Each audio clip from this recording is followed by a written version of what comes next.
Hello friends, मैं सोनू कुमार। आप सभी को हंसपुरा टीसीपी चैनल में स्वागत है। फ्रेंड्स, आज हम बताने वाले हैं ऊंचाई एवं दूरी, जो पिछले वीडियो में पार्ट 3 तक इस चैप्टर से रिलेटेड वीडियो हम डाल चुके हैं। पार्ट 1, पार्ट 2 और पार्ट 3। आज बताने वाले हैं पार्ट 4। पार्ट 4 में क्वेश्चन नंबर 5 से बताना है। पार्ट 4 देखने से पहले पार्ट 1, पार्ट 2 और पार्ट 3 जरूर देखें, ताकि वे तीनों पार्ट देखने के बाद ये पार्ट आप लोग को बहुत ढंग से समझ में आएगा। तो ऊंचाई दूरी में ज्यादा स्टूडेंट को होता है चित्र बनाना, तो चित्र नहीं बनता है। कैसे बनाना है तो बताए थे कि चित्र बनाने के लिए कुछ भारी मेथड नहीं है। बस एक तरीका लगाना है कि जैसे लिटरेचर कहता है उस लिटरेचर के हिसाब से हम चित्र को आसानी से बना सकते हैं। और सेकंड तरीका बताए थे कि चित्र के साथ साथ उसमें किसका यूज करते हैं, साइन यूज करते हैं कि कॉस का यूज करते हैं कि टेन यूज करते हैं। तो एक बात बताए थे, यदि ऊंचाई और दूरी का क्वेश्चन हो और एच का रिलेशन हो, एच का रिलेशन दिया हो या एच निकालना हो, तो उस स्थिति में टेन का यूज कभी सोचेंगे नहीं, वहां साइन लगाएंगे चाहे कॉस लगाएंगे। यही बता चुके हैं कि ऊंचाई और दूरी में ज्यादा केस में लगता है टेन का यूज, उसके बाद मतलब थोड़ा मोड़ा साइन का यूज, और उससे कम किसका यूज होता है कॉस। मतलब कॉस का नामो निशान नाम मात्रा यूज होता है, ज्यादा यूज होता है टेन का, उसके बाद साइन का। तो अनझाकी नहीं लगाता रहा है कि टेन लगाते कि साइन लगाते। मेन होता है समझना। तो बताए थे पीछे के वीडियो में कि यदि P दिया हो और H का रिलेशन हो तो वहां साइन यूज करेंगे। यदि B दिया हो, H का रिलेशन हो, मतलब B और H का जब रिलेशन हो तो कॉस यूज करेंगे। और यदि H कहीं नजर नहीं आए, सिर्फ P और B का रिलेशन हो तो वहां टेन यूज करेंगे। तो ये बात आप लोगों को बहुत समझ में आ गया होगा। तो चलते हैं क्वेश्चन नंबर 5 की तरफ। प्रश्न कहता है कि भूमि से 60 मीटर की ऊंचाई पर एक पतंग उड़ रही है। मान लीजिए पूरा धरातल है, पूरा भूमि है, भूमि से 60 मीटर की ऊंचाई पर एक क्या हो रहा है, पतंग उड़ रहा है। तो मान लेते हैं कि भूमि पर कोई व्यक्ति है। मान लीजिए कि यहाँ कोई पूरा जमीन है, जमीन है, यहाँ कोई व्यक्ति है। तो व्यक्ति एक पतंग उड़ा रहा है, और जो पतंग उड़ा रहा है वो कितना मीटर ऊंचाई पर, 60 मीटर की ऊंचाई पर है। तो मान लेते हैं सपोज दैट कि AB जो है, AB वह पतंग की ऊंचाई है। तो बताओ पतंग कहां पर होगा, B की जगह की A की जगह, तो पतंग A की जगह ना। तो माना कि AB जो है वो पतंग की क्या है, ऊंचाई है, जिसका हाइट दिया हुआ है कितना मीटर, 60 मीटर। अब आगे चलो, पतंग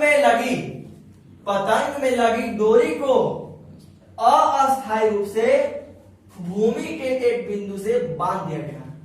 जो पतंग में डोरी लगा हुआ है उस डोरी को कहां बांध दिया गया है, जमीन से। तो जमीन नीचे ना है, तो बताओ पतंग का डोरी कहां होगा, बी बिंदु से कि ए बिंदु से।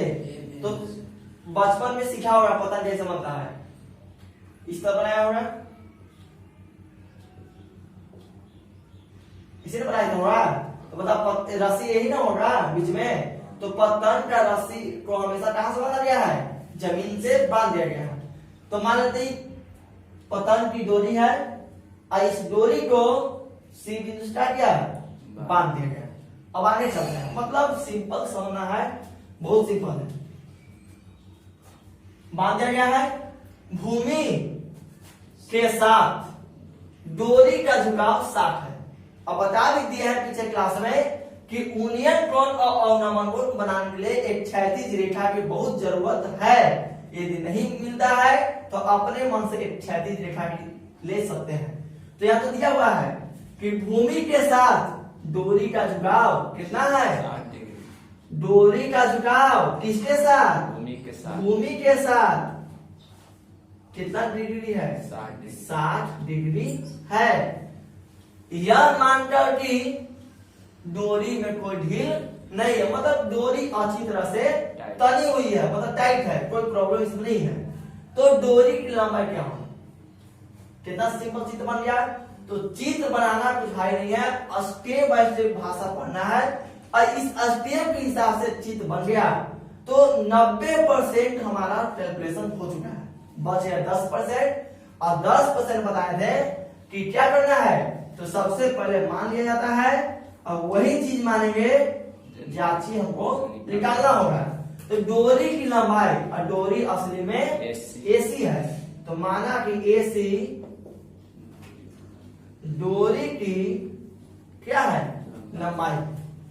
डोरी की लंबाई मानने के बाद, अब ज्यादा भाषा नहीं लिखना है, टाइम वेस्ट होगा। मानने के बाद एक समकोण त्रिभुज मिला ए बी सी, त्रिभुज ए बी सी में जब त्रिभुज ए बी सी में जब चलेंगे तो क्या करें। तो त्रिभुज ए बी सी में चलने के बाद बताए थे कि साइन की कॉस की tan, तो क्वेश्चन हिसाब करते हैं। तो देखना ध्यान से, सबसे पहले देखना है कि एच दिया है कि निकालना है, तो एच तो निकालना है, एच ना है सब त्रिभुज लिए।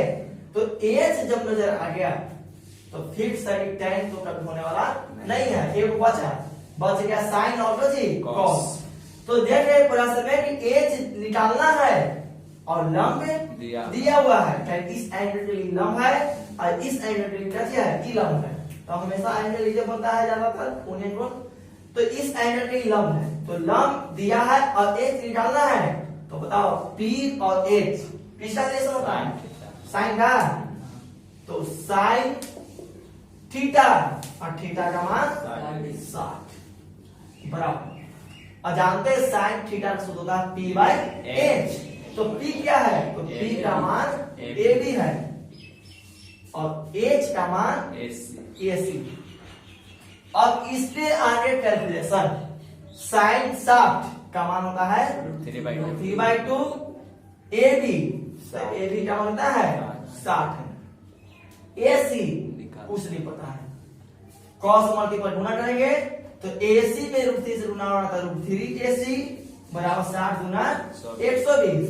तो एसी बराबर 120 बटा गुना में है तो क्या आएगा, भागा। अब यहाँ पर परिवर्तन करते हैं, क्यों, 3 से 120 कटने लायक है, तो परिवर्तन करते हैं √3 बटा √3।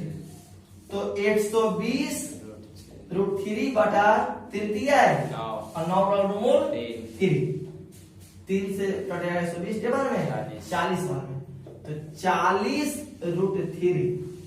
ये 40 √3 जो आया इसका मान आया। तो ऊंचाई दूरी में सिंगल चित्र है तो डायरेक्ट मान आ जा रहा है। कभी भी ऐसा पोजीशन आएगा तो बनाते बनाते आंसर नहीं आता है, तो कोई घबराहट नहीं करना है, जितना जहां तक बने वहां तक बना लेना है। बनाने के बाद ध्यान देना है कि एसी का मान है 40 √3, असली में एसी निकालना था तो डोरी की लंबाई क्या था, एसी। हमारा आंसर क्या निकालना था, एसी। एसी आ भी चुका है, तो एसी बराबर 40 √3। अब बोले यूनिट छोड़ना नहीं है, मीटर में है, तो मीटर ये हमारा क्या हो गया। तो इसको स्क्रीन शॉट ले जल्दी। तो इस पार्ट का क्वेश्चन नंबर 6। अब 1 से लेकर 5 तक जो क्वेश्चन था वह ऊंचाई और दूरी का बेसिक, मतलब सिंगल चित्र के हिसाब से बना सकते हैं। 5 तक इस चैप्टर से रिलेटेड सीखने के लिए मिला कि हम क्या कर सकते हैं और कैसे बन सकता है। अब यहां से मतलब क्वेश्चन नंबर 6 से आगे के क्वेश्चन जितना ही मिलेगा इसमें कुछ लॉजिक और कुछ वजन खोजना है और किस ढंग से बनाएंगे उस तरीका से बना सकते हैं। तो पहले हम इस क्वेश्चन को बनाने से पहले एक चीज बात बता रहे हैं, ध्यान से देखिएगा। यदि एक त्रिभुज था, समकोण त्रिभुज, एक था, बी था, नहीं था, तो किस त्रिभुज में चले थे? तो कहेंगे त्रिभुज पर में चले थे, ए बी। क्यों?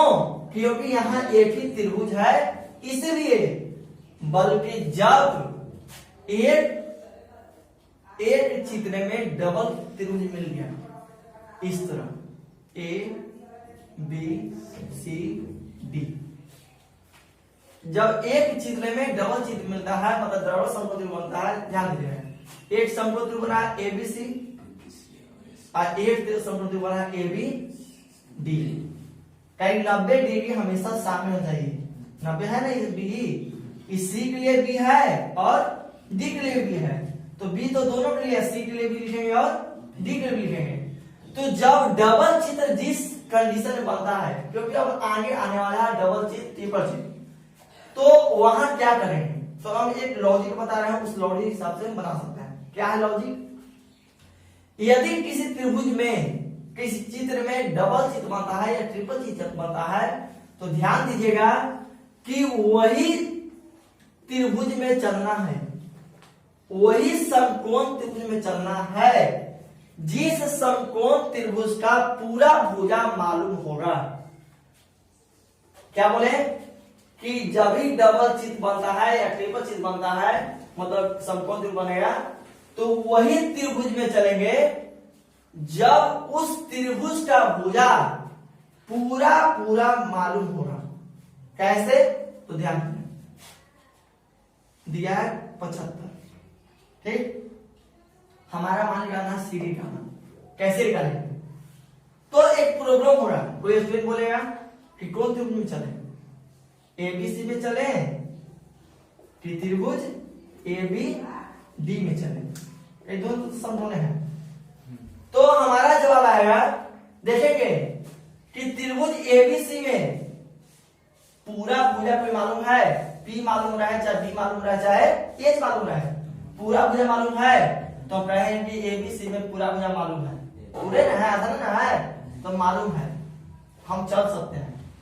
कोई क्या है कि ए बी डी में देख लेते हैं, पूरा भुजा मालूम है, तो ए बी डी में भी पूरा भुजा मालूम है, तो हम कह सकते हैं कि त्रिभुज दोनों मालूम है। जब दोनों मालूम है तो तुम्हारा मर्जी है, इसमें चलो चाहे इसमें चलो, बल्कि जब यही चीज बदल देता है, ऐसा कंडीशन देगा 20।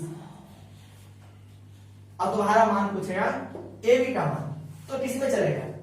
ए बी सी में चलेगा कि ए बी डी में चलेगा?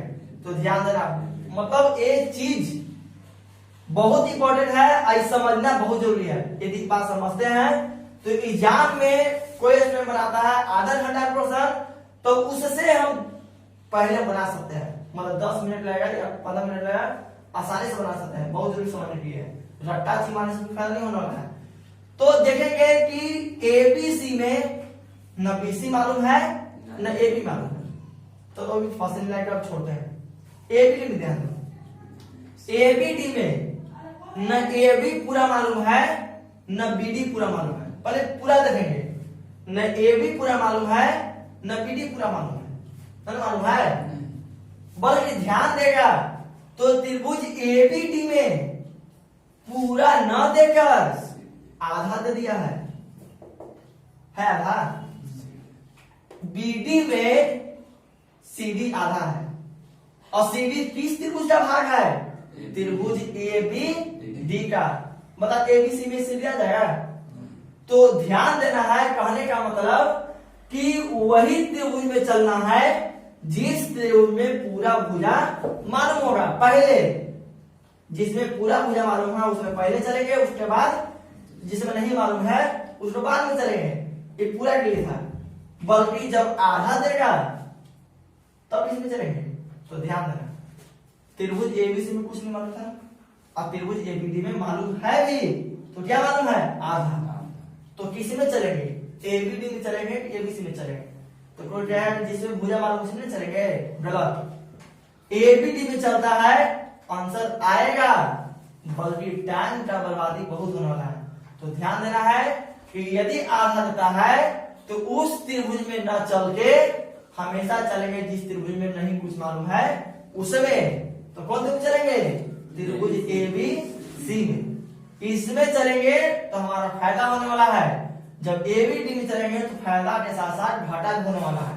तो दो चीज बात बताएं। पहला बात बताएं कि जहां डबल चित्र या ट्रिपल चित्र बनता है समकोण, तो उसी त्रिभुज में पहले चलने का प्रयास करेंगे जिसमें पूरा भुजा मालूम है। और यदि जहां आधा कंडीशन देता है तो उसमें न चलकर जिसमें नहीं मालूम है उसमें चले। बात समझ में आया? तो ये बात बहुत जरूरी है, ये बात ध्यान रखना चाहिए, तभी आगे हम क्वेश्चन आसानी से बना सकते हैं। तो पहला कंडीशन, सेकंड कंडीशन और इतना के अलावा और सारा कंडीशन मिलेगा तो क्वेश्चन हिसाब से बताते चलेंगे। भाई ये दोनों बात बहुत जरूरी है। तो चलते हैं इस क्वेश्चन का हल करते हैं। ये बात बहुत जरूरी था क्योंकि क्वेश्चन ऑफ फैक्टर बेसिक था, वो सीखने लायक था कि ऊंचाई दूरी का क्वेश्चन हम कैसे बना सकते हैं।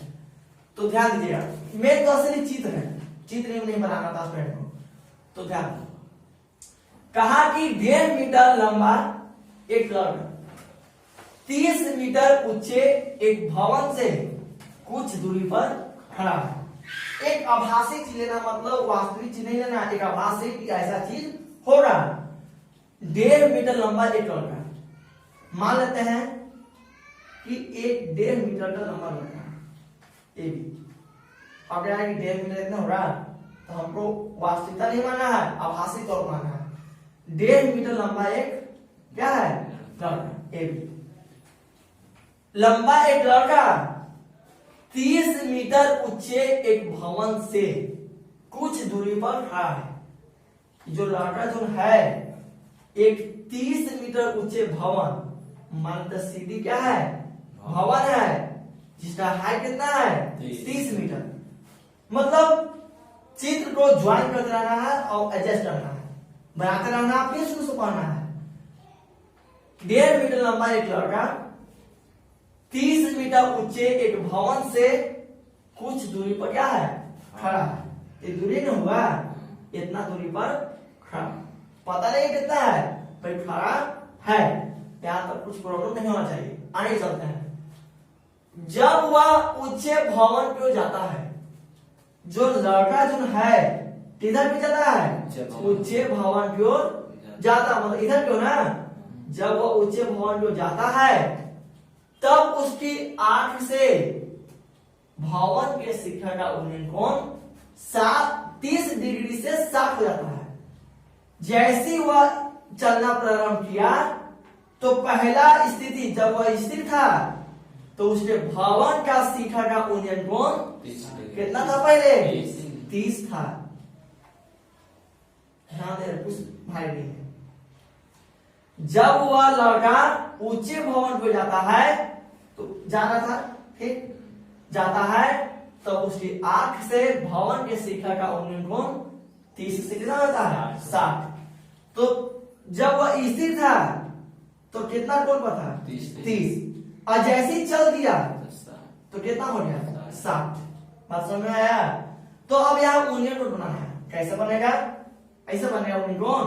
तो बताए थे तो उन्नयन कोण और अवनमन कोण बनाने के लिए क्षैतिज रेखा बहुत जरूरी है। तो हम एक क्षैतिज रेखा खींचते हैं। कोई प्रॉब्लम? बताओ, अब बताओ इसका उन्नयन कोण कितना था? 30। और 30 से कितना हो गया? 60। कब हुआ 30 से 60? जब हुआ ऊंचे भवन की चलना प्रारंभ किया। तो मान लेते पहले लड़का था ए बिंदु पर, अब आ गया ई बिंदु पर, ठीक। ए बिंदु पर आया था, वह कुछ दूरी चला, कहां पहुंचा? ई बिंदु। तो ई पर जैसी पहुंचा तो उसके आंख का उन्नयन कोण 30 से कितना हो गया? तो अब उन्नयन कोण कितना होगा? 60। और उन्नयन कोण किससे मिलाएंगे? भवन के शिखर से। क्या दिया हुआ है? भवन के शिखर से। कोई प्रॉब्लम नहीं होना चाहिए। आगे चलते हैं। तो बताइए कि वह भवन की ओर कितना दूरी तक चला, मतलब ए ई यहां से ये चला है, ये टकराव चित्र में संघात में मेन चीज होता है। कहा कि 1.5 मीटर लंबा एक लड़का है, 30 मीटर ऊंचे भवन के कुछ दूरी पर खड़ा है। जब वह लड़का भवन को जाता है तो उसके आंख से भवन के शिखर का कोण 30 डिग्री से कितना होता है? जब वह स्थिर था तो 30 पर था, जैसे ही चलना प्रारंभ किया तो 30 से कितना हो गया? 60। तो बताइए कि वह लड़का कितना दूरी चला? तो कितना दूरी चला? ए चला। और ए का मान कितना चला अब निकालने के बाद पता चलेगा। तो चित्र बहुत सिंपल है, 2-4 बार आगे पीछे वीडियो लीजिएगा, समझ जरूर आएगा। तो मानते हैं, तो माना कि अब बताए थे कि वही चीज मानते हैं जो चीज निकालना होता है। तो पता है वह भवन की ओर कितना दूरी चला। तो माना कि ए लड़का द्वारा भवन की ओर तय की गई क्या है? दूरी। मतलब अपना भाषा लिखना है कि अच्छा लगे। माना कि ए लड़का द्वारा भवन की ओर तय की गई दूरी है। तो मानने के बाद अब यहाँ पर ही त्रिभुज में चलना है। और बताया कि जितना एंगल रहता है उतना त्रिभुज बनता है। तो एंगल क्या है? 2 एवं 30 एवं कितना है? 60। अब 30 और 60 में किस में चले पहले? तो पहले इतना चित्र बनावे, उसके बाद हम आगे को बताते हैं। तो पहले हम इसका त्रिभुज चेक कर लेते हैं। समकोण त्रिभुज कौन बन रहा है? इसमें 2 एंगल है तो 2 त्रिभुज बनेगा। तो पहले नाम बना देख लेते हैं। कहाँ का नाम नहीं दिया है? सर्व तो नाम है, यहाँ बचा हुआ है ABCD यहाँ होता है F। तो ध्यान दीजिए कैसे त्रिभुज धरा जाता है। इस 60 के लिए चलते हैं पहले। तो 60 के लिए कौन त्रिभुज समकोण है? तो बोलेंगे E के लिए समकोण क्या है? F है। और A के लिए भी समकोण क्या है? F है। लंब दिखाना है। तो समकोण त्रिभुज कैसे पता चलता है? तो ध्यान दें, त्रिभुज है वो CEF नजर आ रहा है। ए त्रिभुज पता चला, CEF पता चला ना? पुलिस रेखा समझ आएंगे। 30 के लिए तो पहले ध्यान देना है कि 30 के लिए 90 कौन है? तो 60 के लिए भी F है और 30 के लिए भी टच है F है। तो जब F है तो इस शामिल होना चाहिए। तो कैसे शामिल होगा? तो A से पहुंचा C तक, C से पहुंचा F तक, F से पहुंचा, मतलब कैलकुलेटर के माध्यम से बना सकते हैं। तो एक त्रिभुज बना ACF, ACF 2 त्रिभुज बन गया। तो मेन है किस त्रिभुज में चले? तो बता चुके हैं त्रिभुज बना हुआ है CEF और एक त्रिभुज समकोण बना हुआ है CAF। तो बताए थे पिछले क्लास में कि उसी त्रिभुज चलेंगे जिस त्रिभुज में पूरा भुजा मालूम हो रहा है। तो CEF के लिए न CF कुछ मालूम है न EF कुछ मालूम है। CAF के लिए न CF कुछ मालूम है न पूरा AF कुछ मालूम है। AF हो गया आधार और CF हो गया लंब। त्रिभुज ACF के लिए, CEF के लिए लंब हो गया CF और आधार हो गया EF। तो दोनों त्रिभुज में कुछ नहीं मालूम है, बल्कि एक कंडीशन कुछ दिया हुआ है। क्या दिया हुआ है? 30 मीटर पूरा CD का मान दिया हुआ है, पूरा CD, और 1.5 मीटर पूरा दिया हुआ है। तो 1.5 मीटर जब यह है तो 1.5 मीटर। अब क्या क्यों? कि दोनों त्रिभुज जो समांतर है तो आमने सामने भुजा क्या होगा? बराबर होगा। तो पूरा भुजा में से इस भुजा को घटाएंगे तो यह भुजा आसानी से आ सकता है और यही भुजा की हमको जरूरत है। तो 30 में से 1.5 जब घटेगा तो 28.5 मीटर होगा। तो जैसे ही 28.5 मिला तो एक निष्कर्ष निकला कि 28.5 त्रिभुज CEF का भुजा पूरा है और 28.5 त्रिभुज CAF का भी भुजा पूरा मालूम है। तो किस में चले? तो बताए थे कि जिसमें पूरा भुजा मालूम हो तो कोई भी चलो, दोनों को मालूम है, 60 के लिए चलो चाहे 30 के लिए चलो। तो हम चलते हैं त्रिभुज किसमें, 60 के लिए। तो त्रिभुज का नाम है CEF। ध्यान से देखिएगा, तो है लंबा बट क्वेश्चन को आसानी समझेंगे। CEF त्रिभुज का नाम देने के बाद क्या यूज करें, तो असली ध्यान देना है कि H का नाम है कि नहीं है। तो ना H निकालना है ना H दिया है, ना बेटा नीचे होता है, ना H निकालना है ना H दिया है।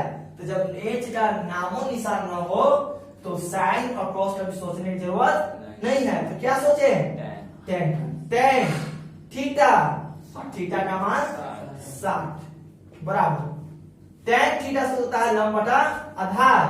तो 60 के लिए लंब का नाम है CF और आधार का नाम है EF। ठीक है यहाँ तक। अब इसके आगे कैलकुलेशन, tan 60 का मान जानते कितना होता है, √3। tan 60 का मान √3 होता है बराबर CF का मान पता है 28.5।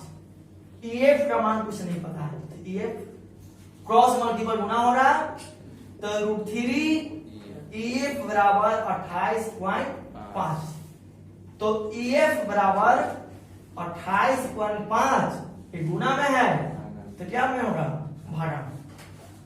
अब यहाँ पर डायरेक्ट नहीं करें, आंसर ही लाना है, आंसर लाना है A। तो जहां डबल चीज बनता है तो एक बार में कभी आंसर नहीं आता है। तो यहाँ पर डायरेक्ट ही नहीं करें। तो बताए थे कि यदि नंबर इन नंबर से नंबर कटता है तो कर दो, आसान हो रहा है।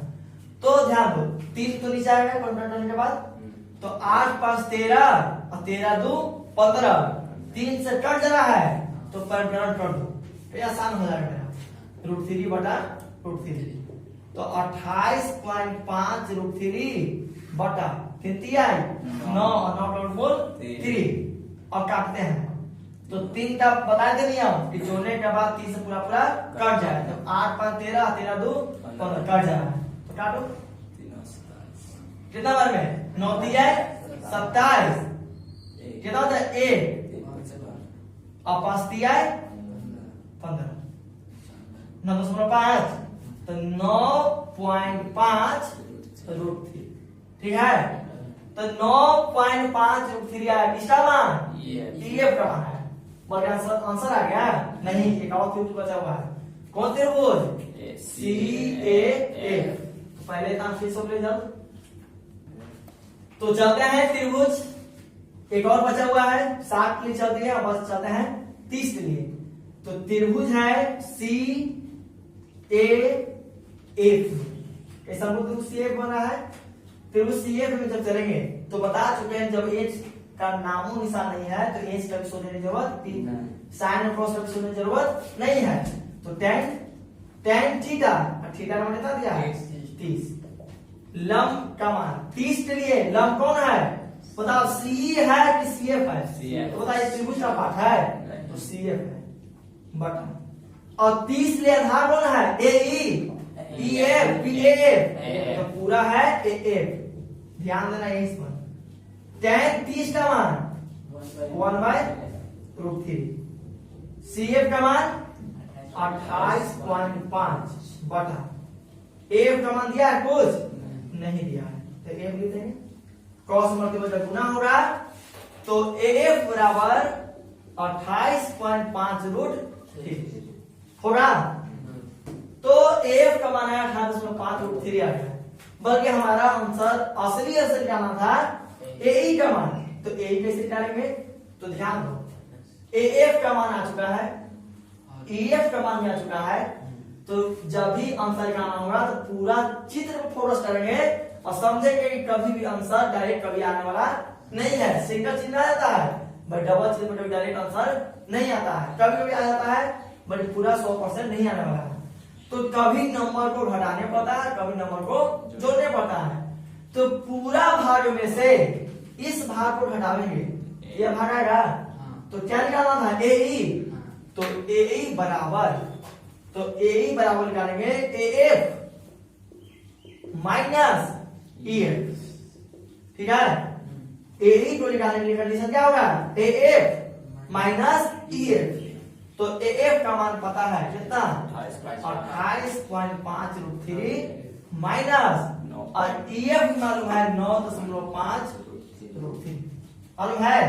अब इसको घटाना है, तो पॉइंट का जो बेटा बताए थे कि पहले बेस पॉइंट का बराबर चाहिए और अपर में नंबर का बेस बराबर चाहिए। ये तो बराबर है, पॉइंट के बाद एक नंबर, पॉइंट के बाद सब कुछ बराबर नहीं है। तो 28.5 में से 9.5 हटाएंगे तो क्या होगा, तो 28.5 में से 9.5 हटाएगा तो 5 में से 5 है तो 0 खत्म, और 28 में से 9 गया तो 19, और कितना बचेगा √3, कैसे हो गया मीटर, कहीं हमारा यही आंसर करना था ए, तो 19√3 मीटर हमारा जाकर आंसर होगा। तो थोड़ा सा लंबा प्रोसेस लगा होगा, तो लंबा प्रोसेस नहीं है, वीडियो को आगे पीछे करके जरूर देखें, एक बार दो बार समझ में जरूर आएगा। यदि तो कुछ प्रॉब्लम होगा तो उसके लिए सॉरी, क्योंकि थोड़ा बेसिक कभी प्रॉब्लम हो जाता है। तो यदि आप लोग अभी तक सब्सक्राइब नहीं किए चैनल को तो जरूर से सब्सक्राइब करें, शेयर करें और लाइक करें, ताकि मैं वीडियो डालें तो आपके पास जरूर पहुंचे। Thank you.